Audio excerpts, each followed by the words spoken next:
வருகிறோம். சிபிஎஸ்இ அறிவிப்பால் புதுச்சேரியில் 5ஆம் வகுப்பு முதல் 3வது மொழியாக ஹிந்தி கட்டாயமாகும் நிலை ஏற்பட்டிருக்கிறது.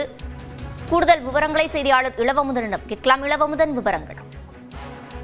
சிவரஞ்சனி, யூனியன் பிரதேசமான புதுச்சேரியில் கடந்த 2024ஆம் ஆண்டு முதல் சிபிஎஸ்இ பாடத்திட்டம் அமலுக்கு வந்துள்ளது. புதுச்சேரி 4 பிராந்தியங்கள், அதாவது புதுச்சேரி, காரைக்கால், மாஹே, ஏனம் ஆகிய 4 பிராந்தியங்களிலும் உள்ள அனைத்து அரசு பள்ளிகளிலும் சிபிஎஸ்இ பாடத்திட்டம் அமலுக்கு வந்துள்ளது. இந்த நிலையில் தான் சிபிஎஸ்இ சார்பில் ஒரு அறிவிப்பு வெளியிடப்பட்டுள்ளது. அதில் சிபிஎஸ்இ பாடத்திட்டத்தின் கீழ் உள்ள மாணவர்கள் மும்மொழி கொள்கையின்படி 3 மொழிகளை கற்க வேண்டும் என்று கூறியிருக்கிறார்கள். அதில் ஒரு வெளிநாட்டு மொழியுடன் சேர்த்து 2 இந்திய மொழிகளை கட்டாயமாக கற்க வேண்டும் என்று கூறப்பட்டுள்ளது. அப்படி பார்க்கும்போது புதுச்சேரியில் தமிழுடன் இந்தியும் கட்டாயமாக்கும் சூழ்நிலை ஏற்பட்டுள்ளது. அதாவது 5ஆம் வகுப்பு முதல் தமிழ் அல்லது வேறொரு இந்திய மொழியை பயில வேண்டும் என்று கூறுகிறார்கள். இந்திய மொழி என்று பார்க்கும்பொழுது சமஸ்கிருதம், இந்தி, பஞ்சாப், தமிழ், பெங்காலி அல்லது மராத்தி என்று குறிப்பிடப்பட்டுள்ளது.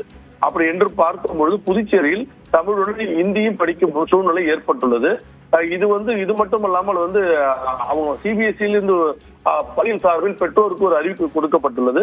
அதாவது 5ஆம் வகுப்பிலிருந்து வேறு மொழி படிக்கக்கூடிய, அதாவது வழக்கமாக 5ஆம் வகுப்பு பிறகு பிரெஞ்சு மொழி எடுப்பார்கள். அதற்கு பதிலாக நீங்கள் பிரெஞ்சு மொழி எடுக்கக்கூடாது, 4ஆம் வகுப்பில் என்ன மொழி எடுத்தீர்களோ அதை பின்பற்ற வேண்டும், அல்லது இந்திய மொழி தான் கற்க வேண்டும், அயல்நாட்டு மொழியை கற்கக்கூடாது என்று அனைத்து பெற்றோருக்கும் பள்ளி சார்பில் கொடுக்கப்பட்டுள்ளது.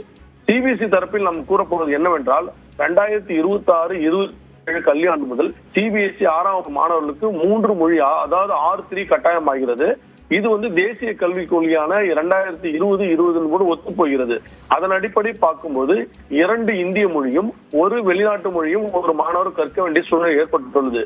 பிரெஞ்சு அல்லது ஜெர்மன் போன்ற வெளிநாட்டு மொழிக்கு பதிலாக சமஸ்கிருதம் அல்லது பிராந்திய மொழிகளை அறிமுகப்படுத்த வேண்டும் என்று கூறப்பட்டுள்ளது.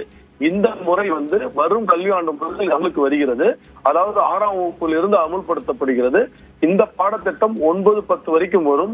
முழுமையான செயல்பாடு 2030-31 வரை இது முழுமையாக வரும். அது ஒட்டுமொத்தமாக சிபிஎஸ்இ பாடத்திட்டம் மும்மொழி கொள்கை அமல்படுத்தப்படும். புதுச்சேரி போன்ற பகுதியில் இந்தி கட்டாயமாகும். சிவரஞ்சன், விவரங்களை வழங்கியமைக்கு நன்றி இளவமுதன்.